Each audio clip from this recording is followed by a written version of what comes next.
Olá, hoje é segunda-feira, 27 de outubro de 2014. Nós estamos ao vivo aqui na Record News Espírito Santo com mais uma edição do Esporte Record News. E para você ficar muito bem informado com as notícias do esporte amador e profissional do Espírito Santo, se liga aí no que vai rolar no programa de hoje.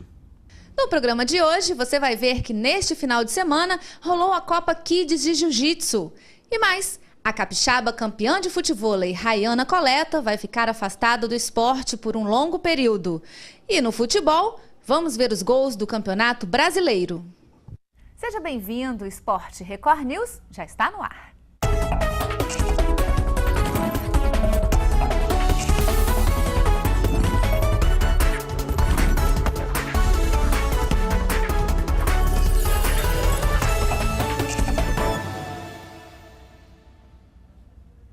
Muito boa tarde. Boa tarde. Logo na abertura do nosso programa, eu quero te lembrar que você pode interagir com a gente também nas redes sociais. O nosso endereço no Face é o facebook.com/recordnewsES.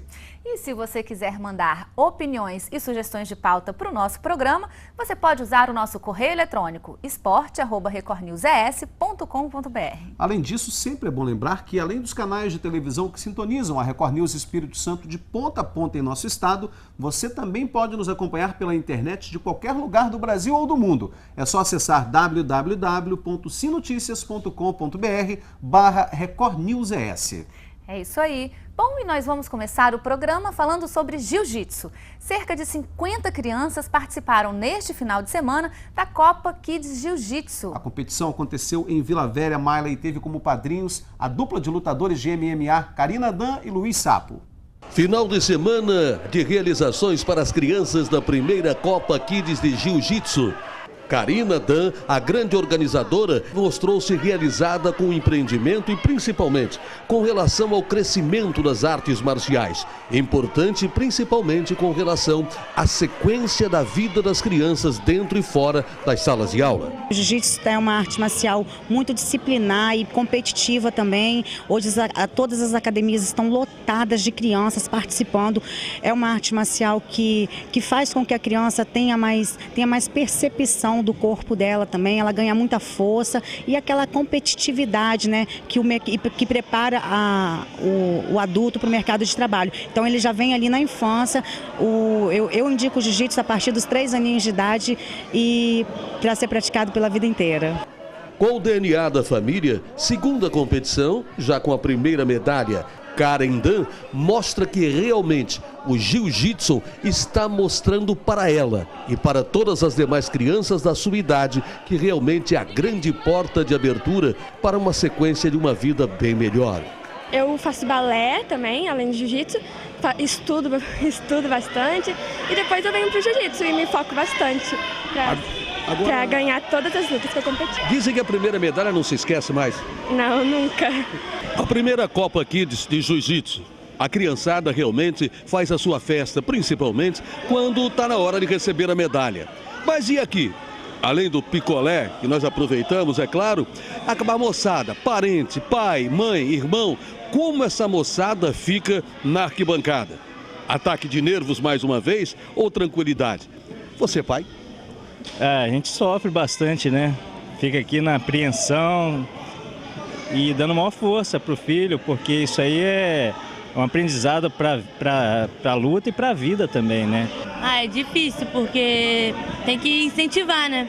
E perder nunca é bom, né, para ninguém. Então, a situação que eles estão passando ali é muito difícil, então é só torcendo mesmo. O cara tá ali, né, na situação difícil, perdendo, a mente do menino deve ficar bem tribulada, mas aqui de fora a gente fica tenso e tal, mas é uma tranquilidade, porque lá dentro deve ser bem difícil mesmo. Chegando ao final de 2014, a primeira Copa Kids de Jiu-Jitsu mostrou a realidade daquilo como as famílias estão vendo a arte marcial no estado do Espírito Santo. Crescimento em todos os segmentos, em todas as categorias e dando alegria para aqueles que recebem as medalhas, pais e todos que principalmente trabalham dentro do tatame e fora dele. Acho que o Espírito Santo tem tudo para estar aí no eixo entre Rio e São Paulo, disputando de igual para igual. Eu acredito que está faltando mais um pouquinho de incentivo para os atletas, a federação, para as academias, para estar revelando grandes atletas aí, quem sabe aí sair daqui a 5, 6 anos um campeão mundial.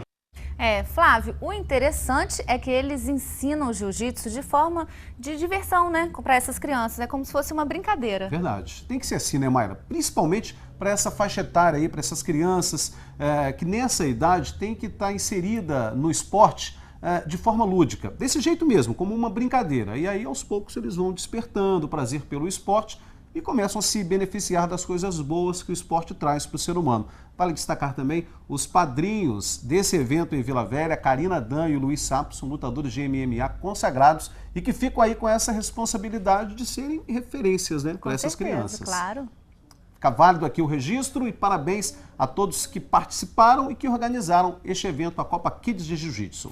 É isso aí. Bom, agora o nosso assunto é futevôlei. A capixaba Rayana Coleta vai ficar afastada das competições por um período considerável, Flávio. É verdade. A capixaba Rayana, ela vai passar por uma cirurgia no joelho. Campeã capixaba, terceira colocada no ranking nacional. Futevôlei. Um ídolo na realidade dentro deste esporte. E é claro, ela mostra para as meninas, para as mais jovens, o que é ser craque no futevôlei. Mas um final de ano não muito esperado por Rayana. Rayana, final do ano parada no futevôlei? Tive uma lesão no momento que eu nunca esperei, que eu estava na minha melhor fase. E agora, né, terminar o ano assim, operada e... Agora você opera na terça-feira, mas o que na realidade aconteceu com seu joelho? Foi um descuido por eu não malhar, nunca malhei, nunca alonguei no corpo inteiro. Aí foi consequência disso. Agora, Rayana, outro detalhe importante, mesmo com a contusão, você ainda participou da altinha, você ainda participou da competição em Marataízes. Daqui para frente, o que esperar do futevôlei depois desse susto? Depois desse susto que eu não esperava, né? Agora é parar de sair, parar de ir para rock e levar muito mais a sério para não acontecer isso de novo. Agora, Rayana, você pode servir de exemplo, já é um espelho para as meninas dentro do futevôlei, a sua condição técnica e tudo mais, as competições que você participa. Agora, este exemplo aí do joelho, pode ser realmente exemplo para outras meninas? Acho que sim, porque ninguém espera, né, que vai acontecer isso um dia e elas vão também, se não alongavam, agora vão alongar, fazer de tudo ao contrário do que eu não fiz, né? Agora, Rayana, o futevôlei feminino, como é que está a situação hoje no Espírito Santo? Vem crescendo muito, muita menina aqui que não jogava, agora está jogando. Está tendo campeonato feminino aqui, que nunca teve também, as meninas indo para fora, jogar fora. Aumentou bastante. O lado misto, naquela idade, é uma boa para as meninas a participar junto com a rapaziada? Eu queria que voltasse o campeonato misto, acho bem melhor, porque... O futebol feminino cresceu, mas também tem muitas meninas que têm vergonha de jogar e eu acho que o misto seria muito melhor. A condição técnica hoje do futevôlei capixaba pode ser comparado já nacionalmente? Não mesmo. O que falta?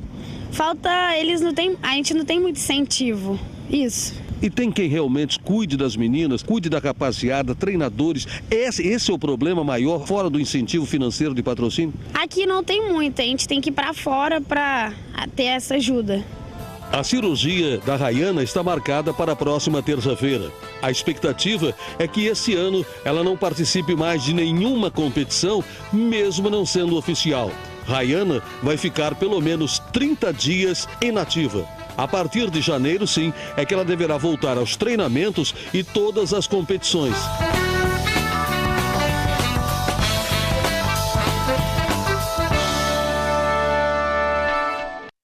Pois é, né, Flávio? Olha, infelizmente a Rayana está passando aí por uma cirurgia um pouco desnecessária, né? Porque ela poderia ter tomado um pouco mais de cuidado, ter feito os alongamentos, aquecimento, antes de realmente fazer a prática, né, do seu esporte, que é o futevôlei. É verdade. Né? E fica aqui, então, a dica para quem está assistindo aí, que gosta de praticar esporte, a importância de fazer um aquecimento, a importância de alongar, a importância de estar sendo sempre observado por um profissional da área, para não acontecer o que aconteceu com a Rayana, que é uma jogadora de futevôlei de primeira categoria, um dos grandes nomes do Espírito Santo e do Brasil, mas que infelizmente vai ficar de molho agora.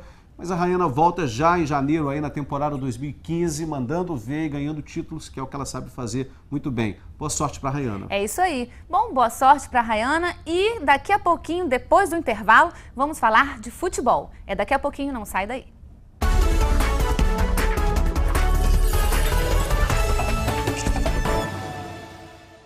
Estamos de volta com o Esporte Record News, ao vivo aqui pela Record News Espírito Santo.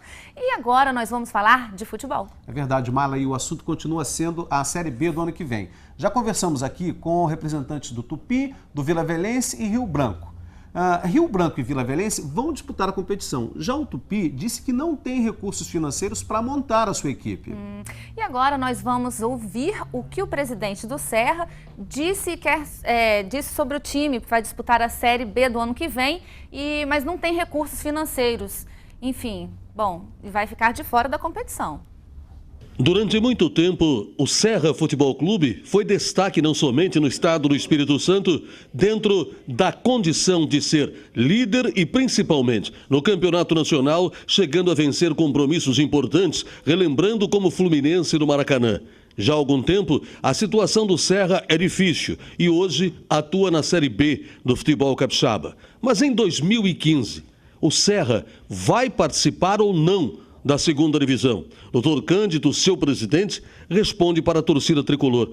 Doutor, o Serra disputa ou não o campeonato da Série B? Paulo, hoje se eu tivesse que decidir, a gente não disputaria o campeonato. Tá? Nós estamos passando uma situação financeira muito ruim, muitas dívidas. Tá? Claro que não chegam dívidas assim. Nossa dívida hoje não passa muito de 1 milhão, não. Mas só que nossa receita hoje está zero. Nossos parceiros, por processos trabalhistas, os advogados eles fazem o seguinte: eles entram contra os parceiros do Serra. Nós não temos patrocinador, na verdade nós temos parceiro, pessoas que são, na verdade algumas pessoas são meus amigos que patrocinam, que dão uma ajuda aqui, uma ajuda ali. Só que aconteceu, esses advogados eles entraram contra essas empresas, para todo o dinheiro que estivessem lá para encaminhar para o Serra, eles fossem encaminhados para certos processos trabalhistas. Hoje nós temos uma média de 24 processos trabalhistas, um processo fiscal. Esse processo fiscal, inclusive, está levando o Serra a leilão. No próximo, já está marcado para o próximo dia 4, que nós estamos junto com o nosso corpo jurídico lá, que também é um corpo jurídico voluntário, um corpo que me ajuda porque são pessoas da minha família, encabeçado pela doutora Nadir, entendeu? Então, a gente está lutando assim para conseguir tirar o leilão. Mas a situação financeira do Serra hoje é muito ruim. Os parceiros com esses processos, eles nos abandonaram, entendeu? Porque eles estão recebendo comunicação judicial e isso é ruim para a empresa deles. No momento, o Serra não disputa o campeonato. Agora, doutor, a realidade hoje, principalmente no estádio Robertão, estava indo para a penhora e mais uma vez vai a leilão. Há grandes possibilidades ou qual a possibilidade do Serra ficar sem o seu estádio?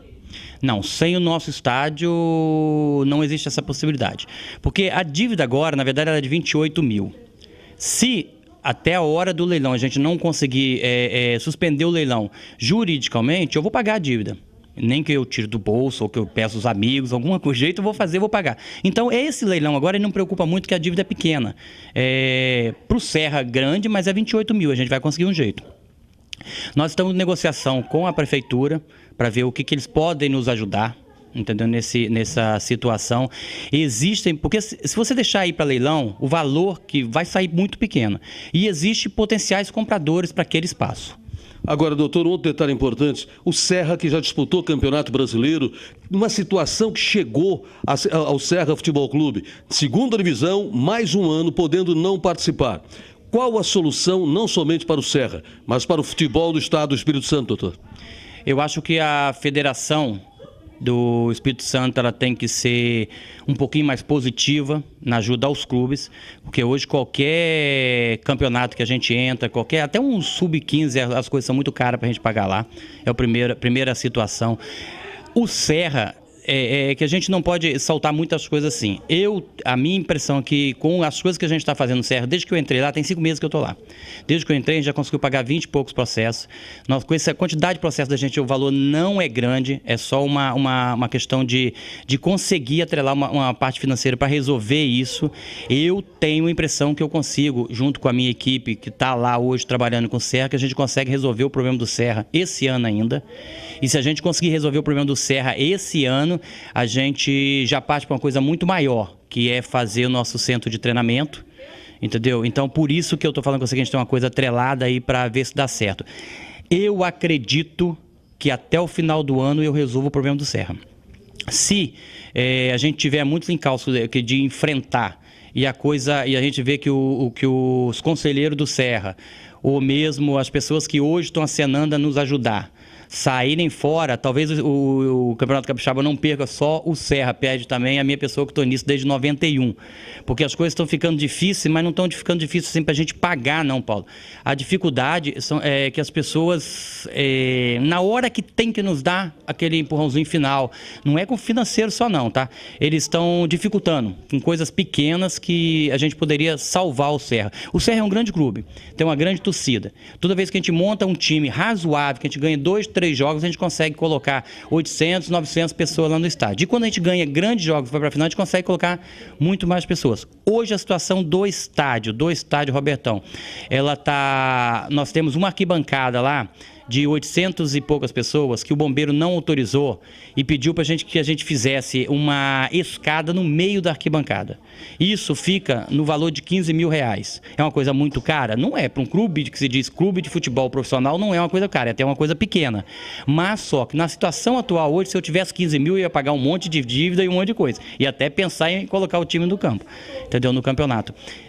Respondendo a sua pergunta inicial, hoje o Serra não vai para o campeonato, mas a chance de eu conseguir, eu e mais a minha equipe, quando eu falo eu, é a equipe Serra, do diretor do Serra, da gente conseguir levar esse negócio adiante é muito grande e eu acredito que se a gente conseguir fazer isso, a gente vai para o campeonato com uma equipe muito boa, porque a parte financeira desse contrato que a gente está fazendo é bem volumosa. Então a expectativa para o torcedor serrano, todos aqueles que sempre gostaram e admiraram a equipe do Serra Futebol Clube, ainda há uma esperança. Mas neste momento, como disse o presidente do Serra, a equipe serrana é mais uma equipe que não deverá participar do campeonato estadual da Série B.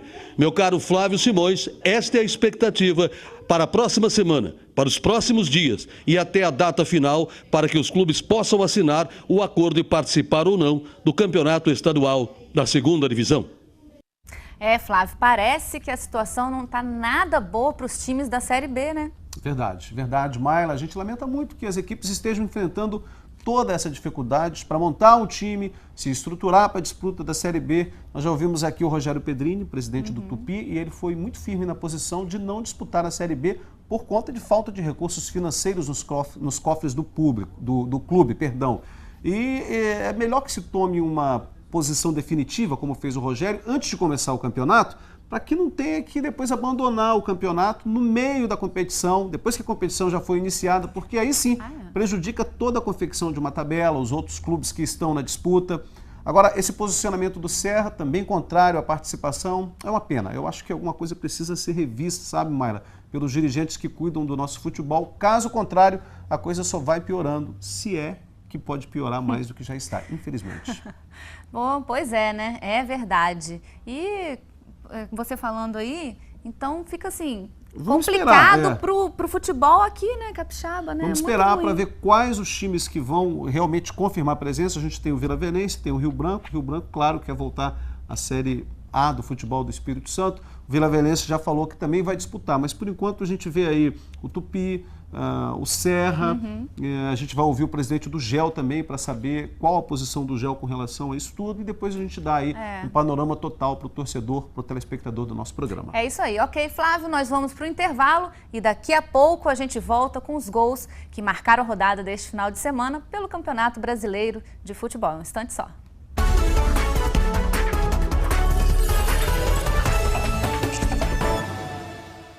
Estamos de volta com o Esporte Record News e agora vamos os gols Desculpa, agora vamos ver os gols pelo Campeonato Brasileiro de Futebol. É verdade. Por conta das eleições, os jogos foram realizados no sábado. O Cruzeiro empatou, já o Botafogo venceu o Flamengo. Vamos aos gols da rodada, começando com o empate do Palmeiras. Goleadas, títulos, rivalidade. Os dois maiores adversários de São Paulo se enfrentam no Pacaembu desde 1940. Até o fim de semana passado, eram 151 jogos, com 61 vitórias do Corinthians e 45 do Palmeiras, o mesmo número de empates. O Pacaembu também sustenta uma invencibilidade corintiana de 19 anos sobre o rival. Jejum que Henrique quase quebrou. No cruzamento de Wesley, o atacante marcou o gol alviverde. O Corinthians só conseguiu honrar a tradição do estádio aos 46 minutos do segundo tempo.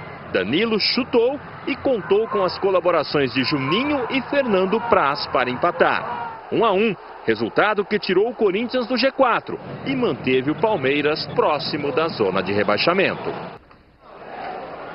O Cruzeiro saiu na frente com o Marquinhos, mas levou o gol de Pablo do Figueirense aos 45 minutos do segundo tempo, 1-1. O Atlético Mineiro venceu o Sport por 3-2 e assumiu a vice-liderança do Brasileirão.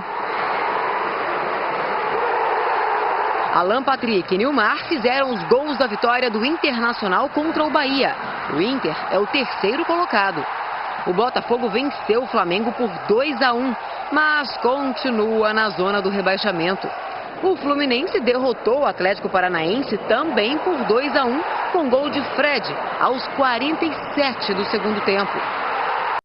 Bom, Flávio, foi uma rodada com muitos gols, não é mesmo?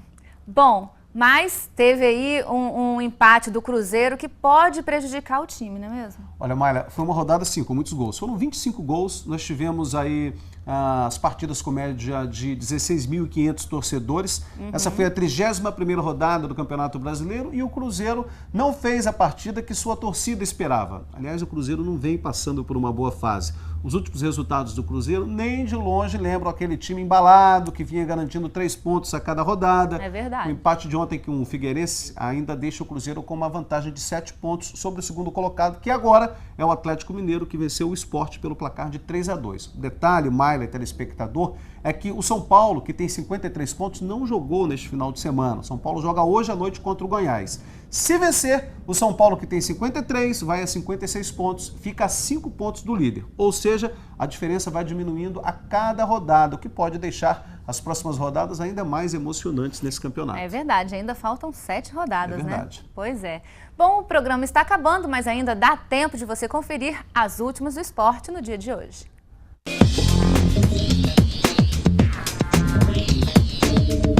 Pela Conferência Leste do torneio Touchdown de futebol americano, o Vila Velha Tritões venceu o Vitória Antares no Clássico Capixaba deste final de semana. O placar foi 26-0. O nadador capixaba Alan Vitória vai disputar o Mundial de Natação em Piscina Curta no Catar. Alan terá ao seu lado o medalhista olímpico César Cielo. A competição vai ser no mês de dezembro. O Estrela do Norte tem um novo escudo. O time de Cachoeiro de Itapemirim passa a adotar um escudo semelhante ao do Botafogo. Segundo o dirigente, o escudo faz alusão ao primeiro brasão, usado pelo Estrela em 1916. Mais um evento de MMA para a Grande Vitória. O Mega Fighters vai reunir lutas de MMA e música eletrônica. O evento está marcado para o dia 22 de novembro em Vila Velha. Em preparação para as semifinais da Copa Espírito Santo de Futebol, o Atlético de Itapemirim jogou amistoso neste final de semana e venceu o Sport. O placar foi 1-0. Realizada a última etapa do estadual de travessias, Peterson Matheus do Álvares Cabral fechou o ano como topo do ranking. Ao seu lado, no feminino, Thaís Santana do SESC Senat também confirmou a liderança, sendo a melhor dessa última etapa. Reta final para os primeiros jogos da semi da Copa Espírito Santo de Futebol. No próximo final de semana, Rio Branco, Real Noroeste, Desportiva e Atlético começam a decidir as vagas da final da competição. Bom, o nosso programa fica por aqui. Muito obrigado pela sua audiência e amanhã, é claro, estaremos de volta com mais esporte para você. A todos vocês, um grande abraço, uma excelente tarde. Continuem ligados em nossa programação. Record News, a líder em notícias. Tchau.